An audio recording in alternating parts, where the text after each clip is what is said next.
All right, well, then let's start it. That's our cue. Okay, the Facility Committee meeting of the Park District of Highland Park is called to order on Thursday, June 24th, 2021 at 4 o'clock p.m. Roxanne, if you're here, can you call the roll? Looks like the only ones is Commissioner Bernstein. Here. Commissioner Kaplan. Here. Is Commissioner Freeman joining us? She's not here now, but she might join us. She said she was. Let me see. Not here now, so. Okay. And then President Ruttenberg. Yes, I am here. And for the record, Brian Kaplan will be the chairman of the committee. Great. A promotion. Well, the pay is better. Let him have the bigger office. All right, I'll take it. Do we have anyone from the public online with us? We do not. We do not. Thank you, Roxanne. You're welcome. Okay, make that easy. Golf Learning Center parking lot project update. Director Smith presents. You know, before Jeff goes, actually, I'm going to go ahead and give a quick update on the Highland Park Golf Learning Center optimization report, because it ties in a little bit with the parking lot discussion. So I just want to give a brief update. We did meet with the consultants from the Sports Facility Advisor Group. So they did give us a report. It's a 14-page report right now of some operational findings and recommendations. It looks at our financial performance, our operations, the physical complex, and then it provides a summary of recommendations, as I said. So those recommendations, I just tonight want to give a real brief update on some of the highlights from that report, and then talk about the next steps before Jeff goes into the parking lot, since they're obviously regarding the same site. They had these recommendations into two phases. This first phase, I'll just kind of call it the low-hanging fruits, if you will. These are the things that are you would consider to be financially attainable through operations, or even some small capital improvements, but things such as improved range balls, additional range targets and distance signage, added technology, an automated ball system for those who don't necessarily have to go to the little hut to buy the balls, some enhanced food and beverage offering, which could be in the existing structure, or potentially even having a food truck, some mini golf improvements, modernizing, refurbishing, and then exploring the agreement for the dome, the revenue share, the management model, and then some marketing recommendations, creating this as a destination, updating our brand, enhancing it, looking at our brand strategy, and then some promotional things, and then expanding into some new markets for programming. The phase two is more of the capital projects. These are the ones that need more exploration that will come in this next report that they give us. So real briefly, there are some improvements to the range in the short game area, which I won't go into too much detail at this meeting. There are some improvements to replace the dome. It is getting old, it's aging. Looking at possibly a more modern structure that would allow us to do some different things. And then the building, looking at more of an event pavilion type of structure. And then really just exploring this concept of a family entertainment center. So the next step and the final step of this report is that they're going to provide an opinion of cost associated with all of these improvements. They're also going to give a forecast of what our potential expanded market capabilities might be, and then a projected return on investment that will really lead to us to prioritize these capital recommendations. So there will be a cost and a potential revenue that goes along with that cost. One of the key takeaways that does lead into the parking lot was they were pretty clear that they did not feel in any of these options they would be recommending any changes to the parking lot for a variety of reasons. The most important reason being that the goal is increased usage. So they certainly don't want to eliminate parking.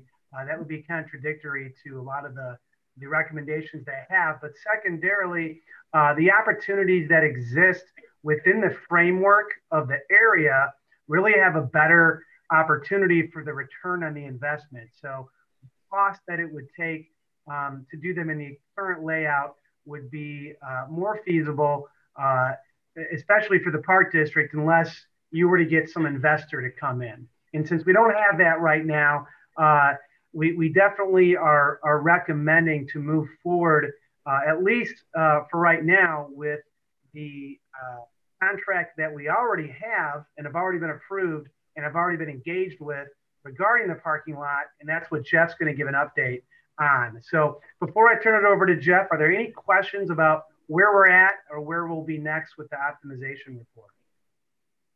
Commissioner Bernstein? No questions.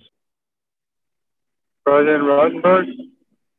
Yeah, when will we get the report? You know, we're anticipating to get it this Friday, actually. So very soon, but of course that'll still be in a draft form. So then we'll review that next month with the facility committee, which is scheduled, I think, for the second week of June. And then hope to kind of get that approved, I'm sorry, July. I said June. Yeah. Get that approved, somewhere in July or August. So. Okay, that sounds good. And secondly, what's the status of our arrangements for the dome? So we have actually been pausing the update of the lease. We have a draft of a new lease, but we've been pausing it because we wanted to wait for this report. And where we're at right now is we're definitely going to push it out another year or two. I know there's been discussions of that dome being donated to the park district. However, there are some benefits still to renegotiating the terms and allowing them to manage it while we really figure out some more details with what we want to do long term. Keep that dome, maybe get a new one, really do our pro forma. So we didn't get a chance to do that during the pandemic. So, but we're in communication weekly with the owners, and we're ready to move forward on an agreement. But we don't have a recommendation fully on that yet. Okay, thank you. Those were my two questions. All right, thank you. I don't have any. Great. So I'll let Jeff go ahead and then talk about the parking lot. All right, thank you, Brian. All right, can everybody see my screen?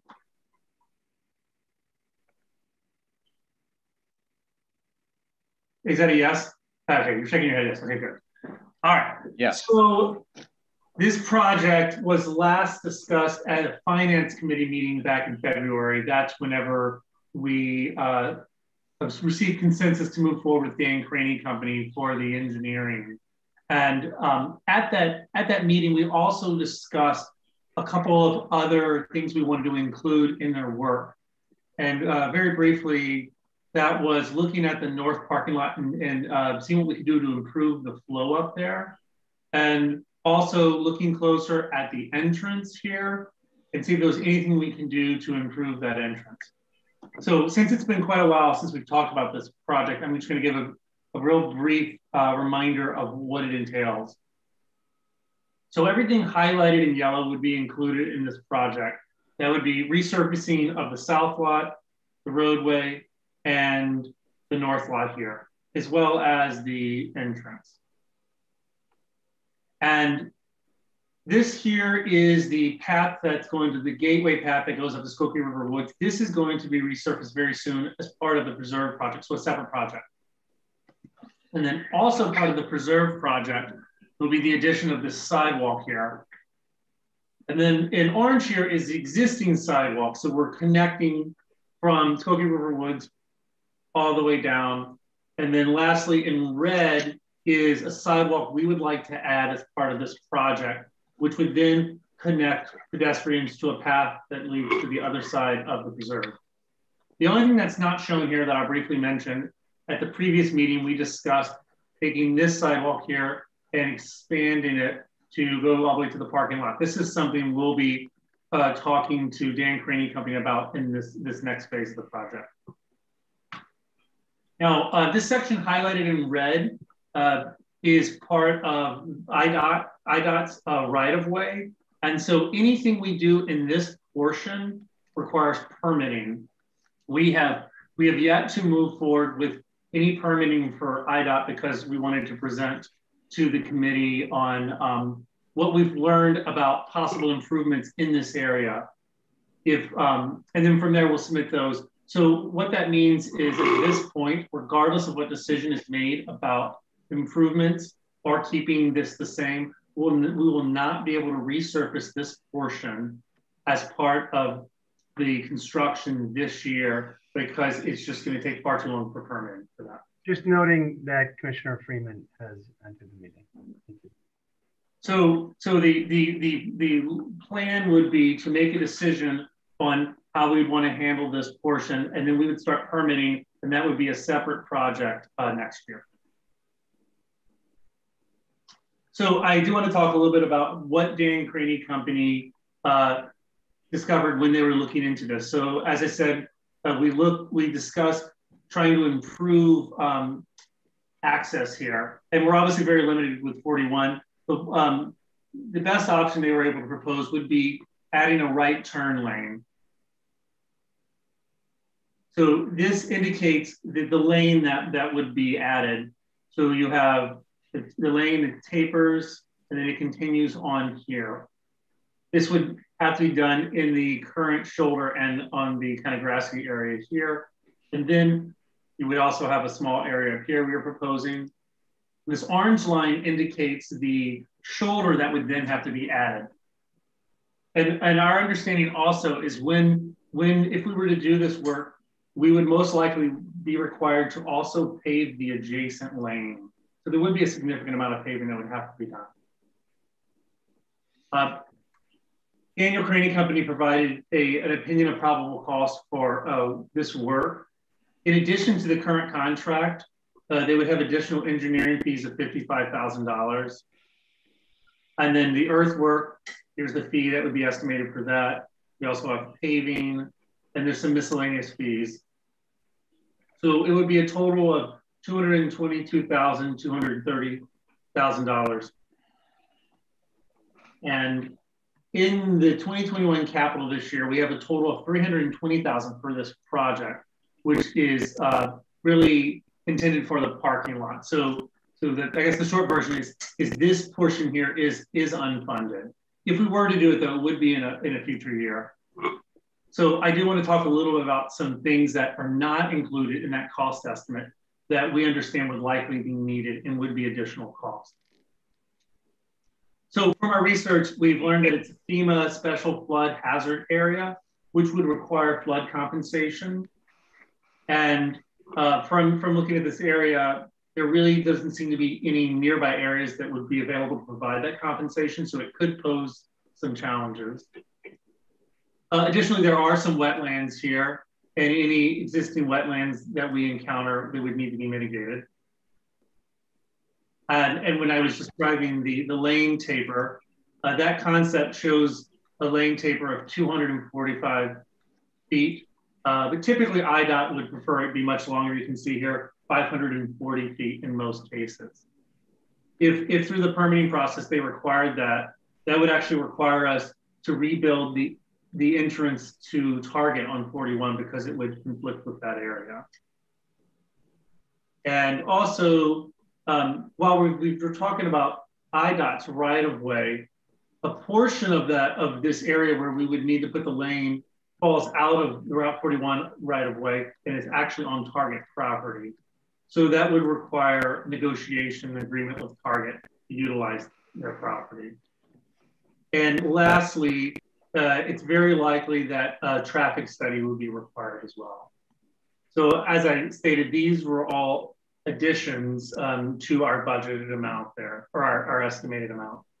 So in addition, the permitting, we would expect for something like this, the permit to be extensive in length. Dan Craney Company gave us an example for a current project they're working on, which was somewhat similar, but actually a little bit of smaller scope with IDOT. They said they're past 2 years right now on this project, and they still have not received approval. So for all of those reasons, staff are not recommending that we proceed with a right turn lane in this area. We feel that we completely agree that this is a real challenge getting in and out, but feel that there aren't any real feasible options that are cost effective. And therefore, we would like to pursue the repaving of that area, but as is. Now I'm going to move to the parking lot. So here's once again the photo of the parking lot. I'm going to transition to a survey that was done. So once again, to what we just saw, here's the south lot, here's the upper lot, here's the entrance. What I want to focus on really is the north lot. As we discussed, we were looking into ways that we can improve circulation in that lot. So I'm going to zoom in on that lot right here. I know there's a lot of lines here, but here's the drive up to that north lot, and then the dome is up here at the very top. So this is the existing conditions. This is what we have right now. We have 40 standard spaces and 1 handicap accessible. Dan Craney Company came back with 2 separate options. The first one, option A, does increase the parking slightly. We have 46 spaces and 2 accessible. But the real focus of this is the flow. So the idea behind this would be the entrance would be a dedicated entrance, and then cars would move around in this direction. And then we would introduce a new exit right here. So we have much, much cleaner flow in this area. And as I mentioned, there is a little bit of a reconfiguration of the lot where we do gain a few spaces. That's option A. Option B takes a much more dramatic approach, and it also adds significant parking. So this area here where you see an additional lot, this is currently a grass area. It's a large bermed area just behind the golf learning center, or just behind the mini golf course. So it would bring traffic in through that lot, and then it would exit out here. And the current entrance and exit would be closed off. As you can see, we have this proposal right now shows 67 additional spaces and 2 accessible spaces. Now, as far as the cost estimates for each, for option A, which focuses more just on the flow and doesn't really increase the parking significantly, we have their current contract. And then there's going to be an additional cost for the design on top of it, and that's this fee. And then there's the paving of the north lot, the paving of the driveway, the paving of the south lot, and then the south parking lot sidewalk that we had discussed being added. Now, I've also added a line item here for permeable pavers in the parking stall. So we did look into some green options, and this was one that we considered. And so the idea would be there'd be permeable pavers just in the parking stalls, not in the driving area. It's a little more economical to go this route. Plus, it gets a little less impact because they're not being driven on, they're just being parked on. So with those included, the total project estimate was $381,000. And we do only have $320,000 in the capital budget right now. So we're over budget about $60,000. And then option B, which had the addition of the larger lot and kind of changed the way it recirculated, was the Dan Craney contract, and then the additional fee for design of that additional lot. And then these are all the same numbers from the previous one. And then the permeable stalls. brings us to 535,000. Once again, our budget right now is 320. So with that said, staff have looked very closely at this and been working on this for quite a while, and we're recommending option A. We feel that this would really improve the flow up there. We understand that it's not going to dramatically increase parking, but our understanding is while additional parking is always good, that that much additional parking isn't an absolute necessity right now. And so this is the proposal for option A, but as far as the permeable pavers, this is actually something that we are not recommending. This site is really unique in that it is a landfill, so there is a clay cap over the landfill, and then there is soil above that, but it's not very deep. And so working with Dan Craney Company, they said that we can certainly do permeable pavers here. However, we really would not get the benefit that we would get in another site. Most of that water is still going to travel to the storm sewer. And so they said it's very limited benefit, and they didn't feel the cost benefit was worth it. So with removal of those permeable pavers, we have, oh, I apologize, that's a typo. This should say $277,000. So the total would be $277,000, which is about $50,000 under budget. And then lastly, the timeline. So I know it's been some time since we've talked about this. We did kind of pause this next step as we learned more from SFA, but now that we have a much better handle on what capital improvements will be suggested down the road and how they will not impact the parking lot, we are recommending moving forward with this. This parking lot is in terrible shape in some areas. And we certainly have gotten a lot of feedback about that. And if anyone goes down there, you can clearly see that. Also, the preserve will be opening soon. And we would really like to tie this in with that, as the preserve has access through this area, the Spokane River Woods. And then lastly, we would really like to complete that connectivity along the south parking lot, which is also tied into the preserve with the new sidewalk they're putting in. So we'll have a complete loop for pedestrians linking both ends of the preserve. So if we were to move forward, here's our timeline. So this is today our facility committee meeting where we're looking for consensus to proceed. We would need to release the bid by July 23rd. So that does provide a short timeline for Daniel Craney Company, about 4 weeks for them to complete the construction documents. Then we would have our bid opening on August 13th. We would be coming to the full board on August 24th for approval. That would allow us to start work immediately after Labor Day. It would take probably about a month. So we would hope to have the project completed sometime in October. That's all of my presentation. I'm happy to take questions now. Commissioner Bernstein? Yes, can you come back to me, please? Sure. Commissioner Freeman? Okay, sorry about that. Can we go back to the slide with the cost? I thought I was doing some quick math and it was like 302 or something, not 277. Yeah, this one right here. Once again, I apologize for the mistake there. I will clarify for you right now. Okay, perfect. Thanks. Any other questions while I'm doing some quick math for you? Nope, I just wanted to know about the math, just so Yeah, it's 277,593. Oh, nice. Okay, great. Nope, that's it. That's all I had. Thank you. President Rutherford? Yeah, I do have several questions. And can we go back to the initial map that shows the whole project? Just as a point of reference. Nah, I don't like that one. Keep going. Yeah, whoop, one more. That one? Yeah, let's stay with that one. Perfect. Okay, so this is kind of going to be scattered all over. Is the south parking lot on clay as well as the north parking lot? Yes. And so having permeable pavers there would not have any value is what they're saying. Yeah, they said there's limited. Some of it would soak into the soil, but the majority of it would make it to the storm sewers.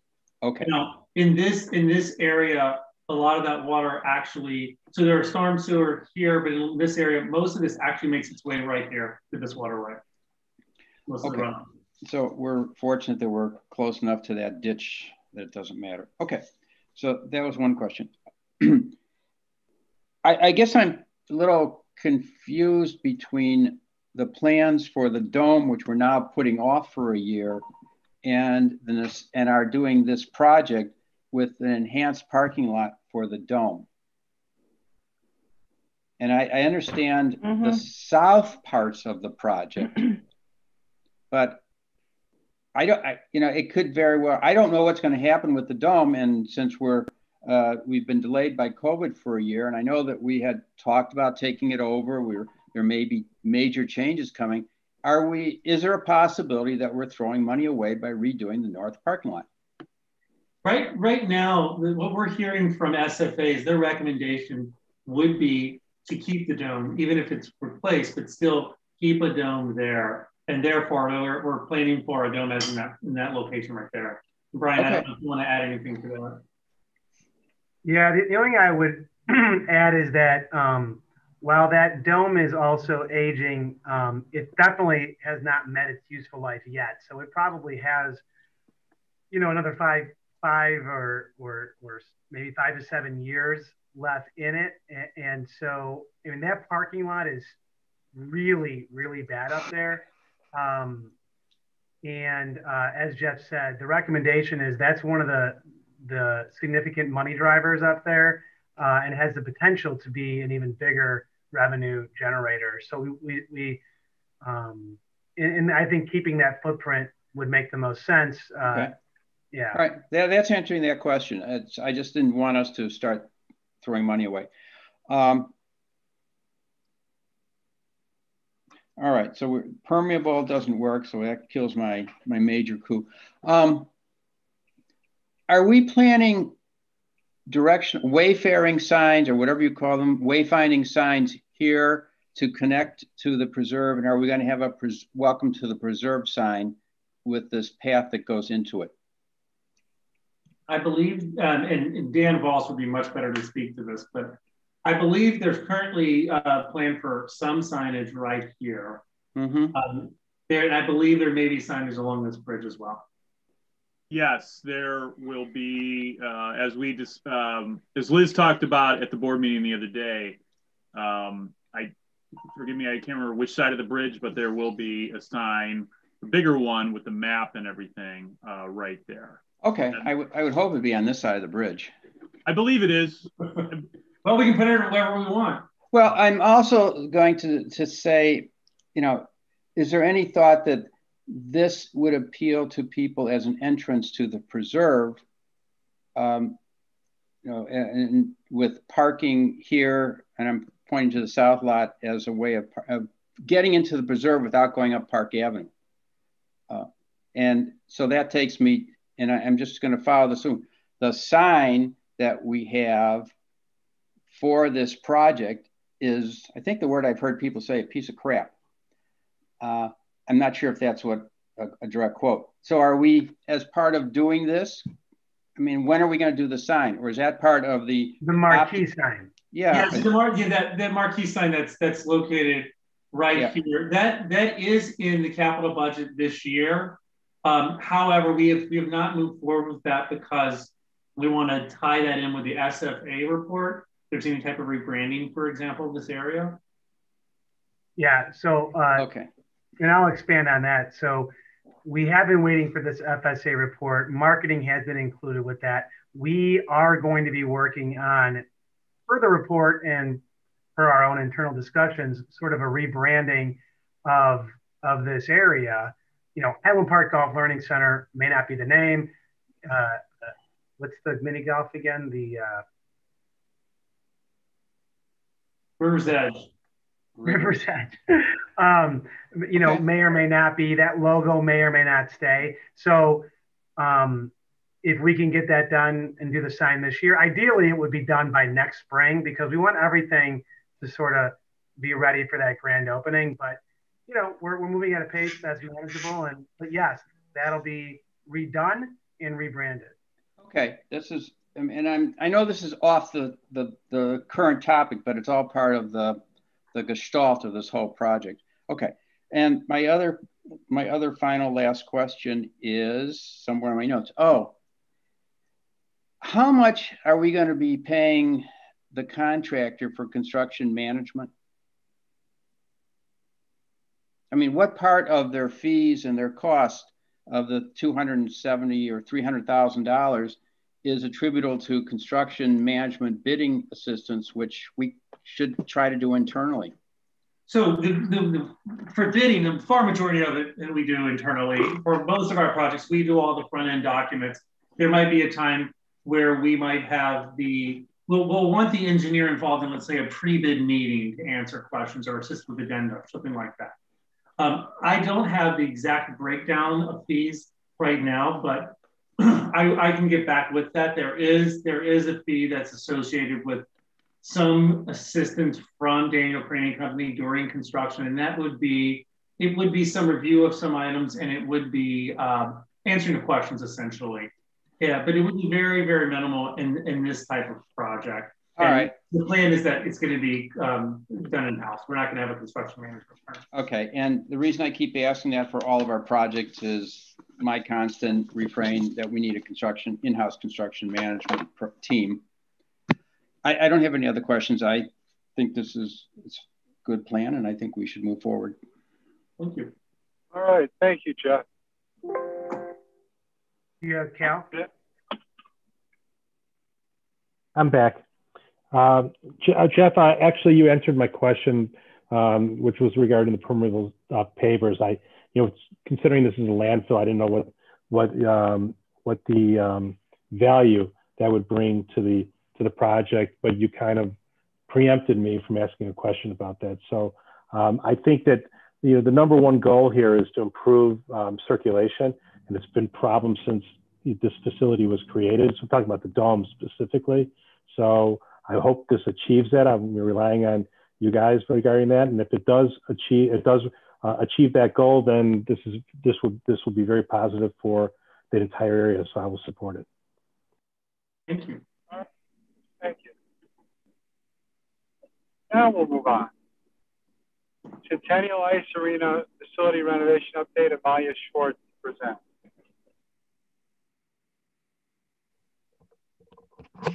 Wait. I want to compliment Jeff on his very trim end.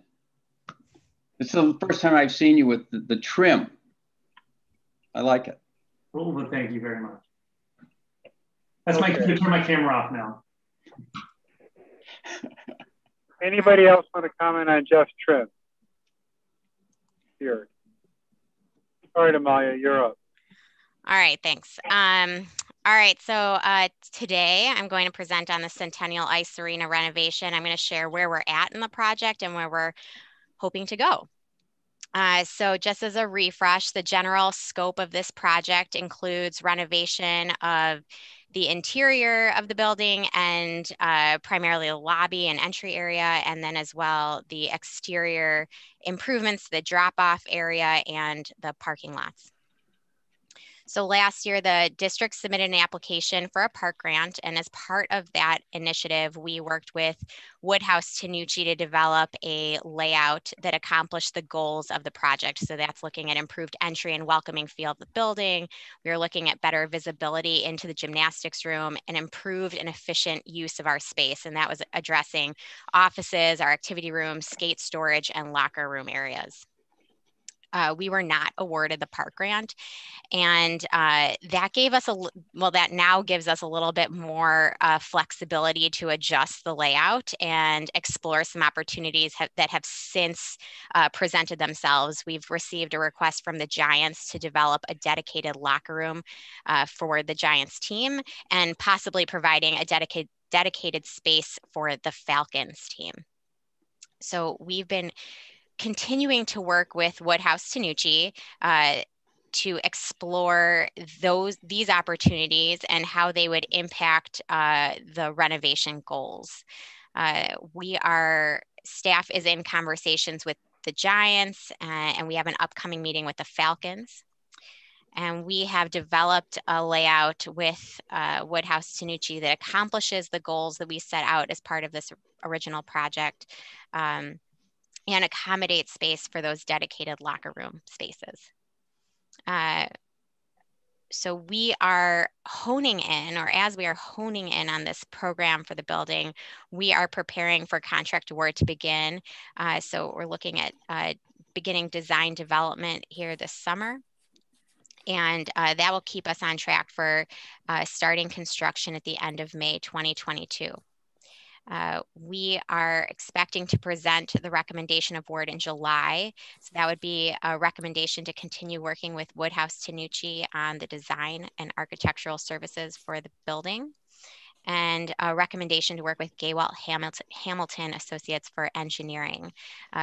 We are recommending to work with Gaywalt on this project because we are already working with them to conduct a drainage study that addresses flooding to this building. And so there's efficiency in merging those two efforts together, so that we can address that project through the redesign of the entry and rebuilding of those parking lots. Are there any questions? Actually, can I just add two things before you go to questions? One of them may answer one of Barney's questions, but we will be managing this from an in-house standpoint, the contracts separately. So the engineering and the working with Tanucci. So typically, many times, we would work with the architect, they would hire an engineer. So from the get-go, we're going to work with the civil engineer separately and hold that contract, as well as the architect. And then as we go through this, we would anticipate, since construction is not until anticipated 2022, that we would be prepared to also do the construction management in-house as well. But for right now, we're already managing those two contracts separately. The other thing is with the Giants, that locker room, dedicated locker room, obviously has a cost to the project that we would not incur if they did not request that. They have indicated that they would, of course, pay for that dedicated locker room, since it would incur an additional cost that we would not normally do. And so between now and when we request approval of this contract, we need to get to an understanding of how they would pay for that, meaning upfront or through some sort of a contractual arrangement, or when they would be able to provide those funds. So those are conversations we're still having. So I'll go ahead and turn it over to questions. I'll start if Brian doesn't mind. President Rottenberg. Thank you. Well, since you took away my question about construction management, I'm very happy about that. That's very good. Would the Falcons also pay for a dedicated locker room? So we have a meeting with the Falcons coming up next week. We really haven't engaged that to this point. We've been focused on the Giants. So we don't really know what their needs are and what those cost. But anything that would be above and beyond our own costs, consider how they might pay for it to some degree. So we haven't really have an answer at this point. All right. Just as we mentioned at the golf course, are we going to put up, I don't know, do we have a banner that says home of the Giants, home of the Falcons? There would be, that locker room would be a dedicated locker room. So it would have a Giants logo. It would have everything. And then we would do something similar like we talked about at the golf course as well. Okay. Yes. I think they have already have signs in the ice and stuff. Okay. The other question that I would like to know, and we'll get into all things, we're not planning to do much on the gymnastics side, are we? Other than maybe a different entrance or spruce it up? Wait, did you want to answer that, Brian? I can answer it, sure. So this project right now removes the concession area that is in the gymnastics area. So the only thing it does is provide more space for the gymnastics, and it adds a viewing window. So right now it's kind of like cinder block. It would make it glass so people could see in there. Okay. So those would be the two significant improvements, which when and if we get rid of gymnastics, that'll work perfectly with whatever we replace it with. Sure. If I remember when it was a studio rink, I think we didn't have the concession there, but this was 40 years ago, so don't worry about that. And my last question is, you've said that there's been plans and in development. I'd like to see the plans and see what we're thinking of doing, and where we're going with color palettes. I think if we've gotten to that point, I think we should have them distributed yet, or at least the concept plans of what we're doing. We have not gotten to the point of color palettes. We are very preliminary, just trying to understand square footages and placement to define the program. And then as we get into design development, which that would be what the contract with Woodhouse Tanucci is, that would be when we start really getting into the design of the building and getting into okay, but if you have some kind of layouts or something of proposed new spaces, change spaces, I think we should see those sooner rather than later. Yeah, we can share those concepts with you, and then also at the next finance meeting, I think will be the time that we would kind of formally share what those concepts look like, along with the details of the proposal with Tanucci. Then we would bring the actual proposal with Tanucci to the finance meeting, and then I think our best case scenario is to hope for a July approval. Okay, thank you. That's fine. I have no other questions, Brian. Okay, Commissioner Bernstein. I have no questions. Commissioner Freeman.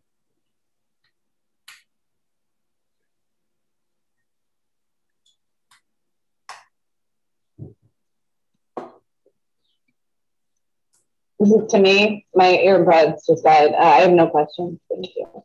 Okay, and I have no questions. Maya, are you done? Oh, yes, I'm done. Thank you. Well, thank you. Thank you. All right, last but not least, Westridge Center Replacement Project Update, Executive Director Rollins to present. Yes, so we have been working with North Shore School District 112 on discussions regarding the potential of a shared building to house our administrative staff, as well as early childhood programming and gymnastics.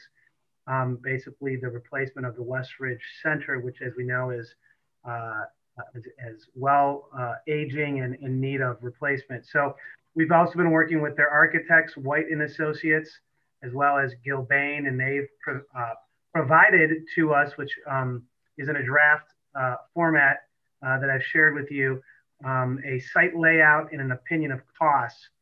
And so as a reminder, we also have an estimate from Lakota Group on a new building, which we worked on through the green print update, which was approved in early 2020. So after reviewing both of those documents, from a construction standpoint, we are looking at very similar costs. So Lakota Group on a new building estimated $12.5 million for new construction. And then Gilbane provided a detailed range, but that range was about 12.5 to about $16.5 million. So we indicated that, we're currently, while this is not a budgeted project, we feel that we're most interested in probably that $12 million range is probably what we would be able to come up with in a funding scenario, which is, again, down the road here. But since that time, we also engaged with LAMP Incorporated, who did our construction management services for the Pogo building. We reached out to them for a second opinion on the cost estimation of the new building, actually. And their opinion of cost is very similar with Lakota's for a new building. They gave us a range as well. They said about 12.5 million. And it actually could go up to 18 million if we're looking at apples to apples in square footage with what we might have at Elm Place versus a new building at the current site. So really at this point, again, we're focusing on this $12 million number that we'll be reviewing over the next few months in our 5-year funding models and in our 5-year capital plan. So our next steps regarding West Ridge are tomorrow, recreation and planning staff are going to be meeting at Elm Place to identify really the pros and cons related to the potential of a new building versus a joint renovation at Elm Place. So we will look at finances, programming, the customer experience, staff impact, site considerations, and then our recreation and planning staff will meet with District 112 programming staff so we could talk about those potential synergies and understand if there are real synergies that exist that would provide benefit to the community, to our participants, financial benefits as well, and would work at that site. With that, we plan to follow up with the facility committee again on July 13th. We'll give an update as well as follow up with the finance committee on July 20th. And again, similar to Centennial and a couple other projects, our goal is to have a really good recommendation by July 27th on whether we want to continue this path of pursuing a joint building at Elm Place. So if we decide at that point that we do want to move ahead with North Shore School District 112, that's when we would begin some contractual negotiations, talking about an intergovernmental agreement. And the goal would be to complete those negotiations by the end of October. So we'd have about 3 months because if we want to begin this project in spring 2023 and be completed by summer 2024, we do need to start this, our architectural services. We need to begin that in November of this year. And we do have money budgeted for it to begin this year. So we're on track and on schedule. And so that's my update. Happy to answer any questions. Commissioner Bernstein. Yes, my only question, I appreciate the update, is that when you come back to the facilities committee or the finance committee, whatever the proper venue is, with updated numbers or updated information, include within the numbers for the Elm Place alternative is the demolition of West Ridge and what the reuse of that site would include, because I believe those numbers were not included in the numbers you just detailed with regard to Elm Place, correct? Yeah, demo would be an extra $900,000. You don't have to give them to us now. I mean, yeah. just come back to us with because obviously we're not going to leave a white elephant sitting there vacant on Ridge Road. So we're going to have whatever we do with Elm Place. It also will dovetail that we'll also have to do something at West Ridge by removing the building or finding a reuse for that building if someone else wants it. And the alternative, if we decide to demo that building, what the cost of that would be, and also what will we put in its place. So just come back with those numbers also. Yeah. Okay, those are my only comments. The only other thing that you just sparked my memory on is with LAMP Incorporated, where we actually did also ask them for if they could provide to us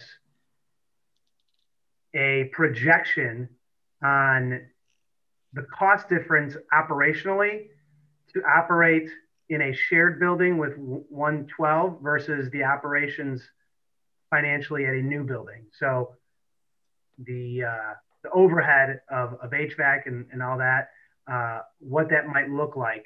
And they're getting back to us on that as well. Well, that's fine. That will go towards your business plan for how that building is going to operate versus a new building at at West Ridge.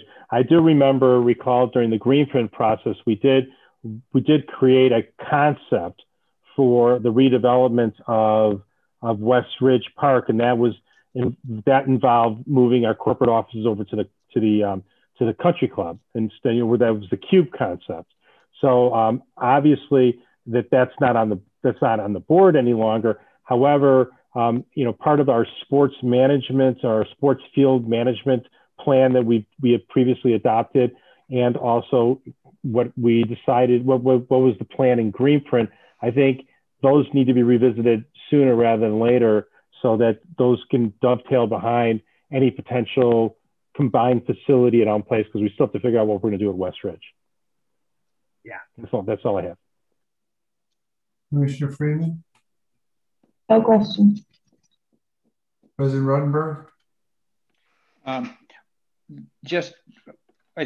just want to understand, does the 12.5 to whatever number for West Ridge include the demolition?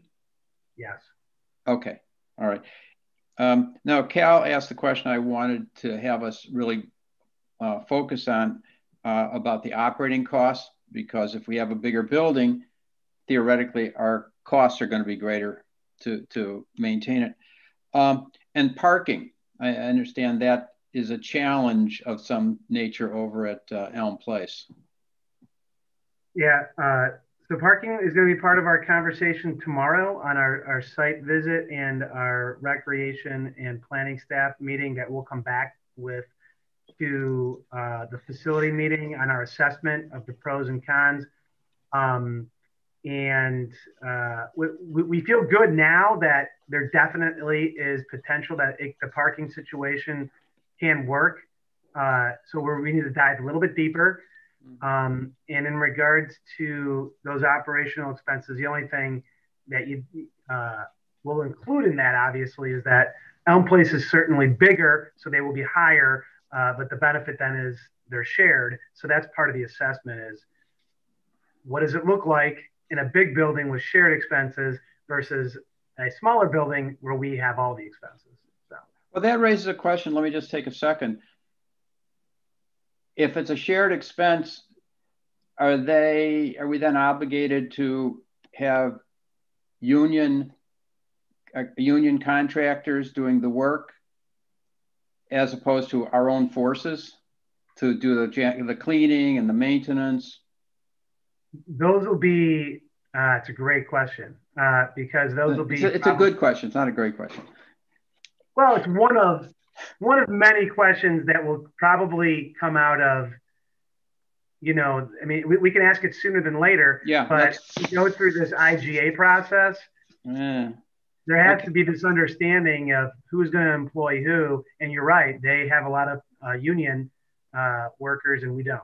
That's right. My last question is, when you present the next level of information to us, let's also review the use demographics of our community and what we're expecting. Our children, adults, seniors. We need how that's going to play into the mix, because that is probably is changing and may continue to change over time. And then I would wonder if a shared use larger building makes sense. Maybe it doesn't. That's all part of the analysis. So good luck. I have nothing else. Thank you. We appreciate your support. Okay, I don't have any questions. Anything else, Brian? No, I have nothing else on this report. Any other business from staff or board? Were we going to do a closed session? You can, if there's a motion in a second. Do we have something to discuss in closed? It would be regarding the section 2C3, is it? Hold on a sec. It's not one of the listed. We were going to talk about. Yeah, so it would be, I'm sorry, 2C5, the purchase or lease of real estate, including discussion on whether certain parcel of property should be acquired. So I think we just had that conversation. No, so. there's an adjacent topic I'd like to discuss. Okay. Okay, is there a motion to go into closed session pursuant to the following section of the Open Meetings Act? Section 2C5, the purchase or lease of real estate, including discussion on whether a certain parcel of property should be acquired. So move. Do I have a second? I'll second. Roxanne, please call the roll. Commissioner Bernstein, Aye. Commissioner Freeman, Aye. President Ruttenberg, Aye. and Commissioner Kaplan. Aye. All right.